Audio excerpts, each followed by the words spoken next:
Oke teman-teman, kembali lagi ke channel Guru Geografi. Kali ini kita bahas soal OSK nomor 91 sampai 95. Ini 10 nomor terakhir ya. Jadi tetap semangat.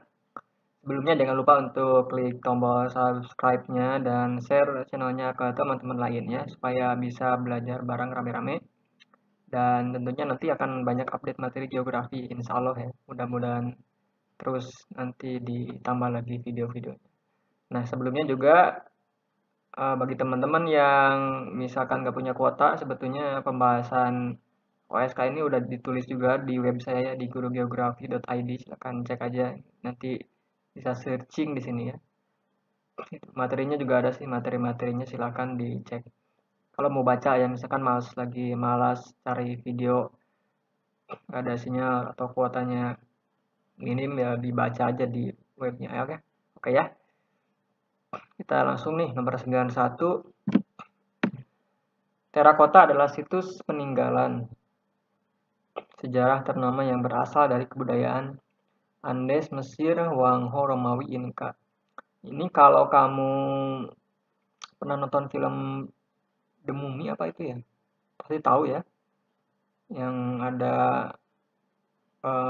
apa itu kalajengking apa ya? Scorpion atau apalah lupa saya itu ya. Itu situs terakota yang ada pasukannya yang kayak gini nih. Nah, patung-patung ini ya. Pernah lihat ada ribuan pasukan. Ini saya cek nih, ini tentara terakota tadi ya, koleksi. Ini mosaik prajurit-prajurit zaman Cina dulu, dinasti apa ini?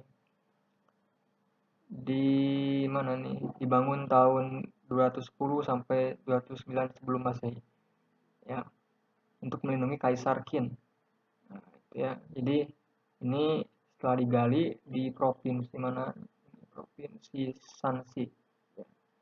Nah, ini ditemukanlah situs yang luar biasa ini kalau kamu ke Cina ini silakan mau cek. Ini jadi situs warisan dunia UNESCO. Nah, kalau tadi di soal misalkan kamu bingung nggak tahu ya, gimana ini ya. Kalau misalkan kamu udah tahu terakota itu yang ada kebudayaan kayak gini ya, prajurit Cina pasti ya cari yang berbau Cina. Ini kan Sungai Huangho ini yang Cina. Udah aja gitu jawabannya. Jadi kamu kadang-kadang ya harus wawasannya luas gitu ya. Oh tahu tahu film Terakota pernah ada itu ya di film The Mummy itu ya. Oh itu Cina berarti ya udah lembah Sungai Huangho lokasinya gitu. Ya. 92 peleburan kebudayaan di wilayah Kanada tanpa menghilangkan unsur budaya yang dibawa pada lazimnya disebut akulturasi, asimilasi, mosaik budaya, mangkuk salad, kuali peleburan apa ini. Ini ternyata setelah saya cek ada istilah mosaik budaya ya, la mosaik dari bahasa Prancis, la mosaik culturel canadien. Jadi istilah yang digunakan untuk mendeskripsikan percampuran etnik bahasa budaya yang ada pada masyarakat Kanada. Karena di sini Kanada ya kan orang Kanada kan kebanyakan imigran Eropa, Prancis terutama itu ya. Jadi ada istilahnya mosaik budaya. Jadi ada percampuran etnis, bahasa budaya ya sehingga muncullah budaya yang baru tapi tidak menghilangkan unsur budaya yang dibawa pada awalnya, melebur gitu.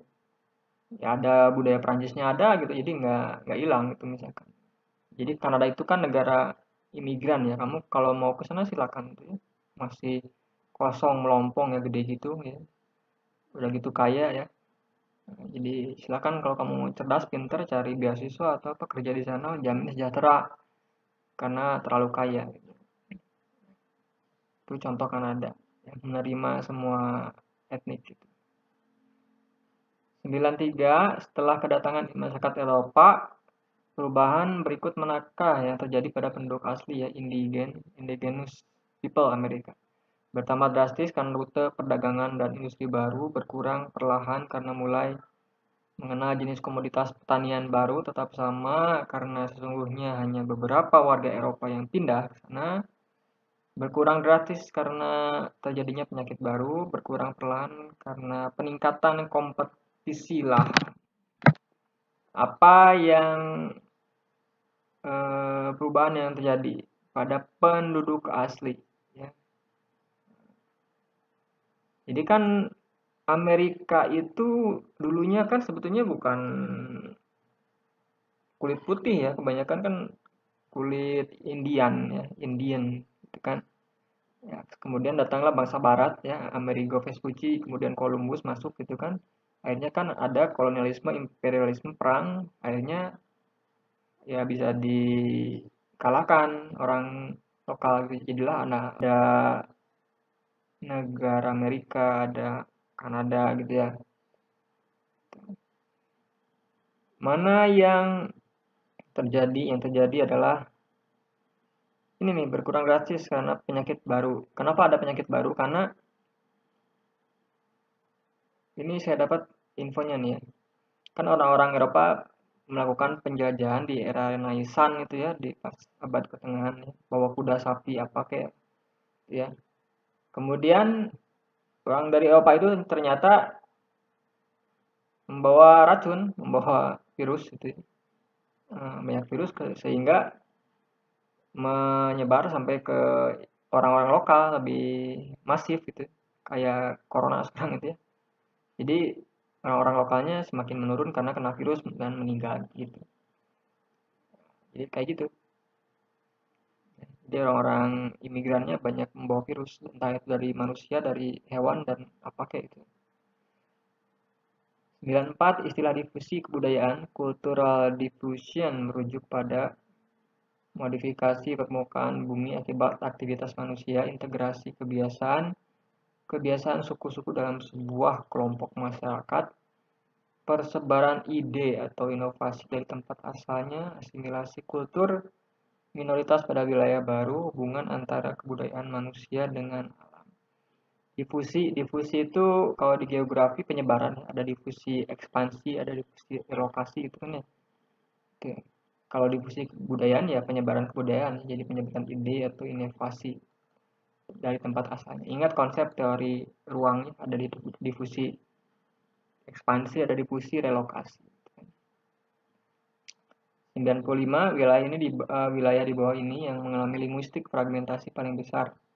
Korea, Skandinavia, Kaukasus, Argentina, Quebec.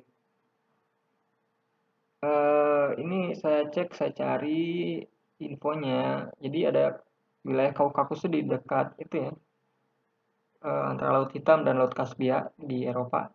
Di sana ternyata orang-orang paling banyak bahasanya di sana. Disebut daerah segunung bahasa makanya itu. Linguistik fragmentasi. Jadi bahasanya banyak gitu ya.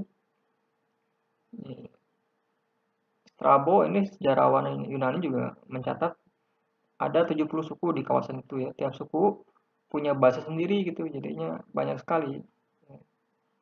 Nah, kemudian puluhan tahun kemudian Plinius Tua, sejarawan Romawi menulis bahwa orang Romawi butuh 130 juru bahasa untuk berjual-beli di Dioskuria di wilayah tadi ya, Kaukasus. Jadi ada daerah cek aja di Google Maps ya atau di Google Earth di Eropa ya, Eropa Timur ya, Kaukasus. Ini yang bahasanya paling segudang gitu ya. Banyak banyak daripada Indonesia kali. Jadi ini contoh soal ini pengetahuan umum ya. Jadi ya kita juga nggak tahu ya. Saya juga nggak tahu kalau nggak cari materinya. Jadi memang kombinasi geografi itu antara teori dan wawasannya. Jadi kalau suku-suku udah pernah dapat materi, pernah baca, pernah dengar ya. Kalau enggak ya gimana mau tembak? Jawabannya boleh ya. Tapi kalau nggak minus itu ya. Kalau enggak ya udah biarin aja gitu. Jadi itulah seninya geografi seperti itu.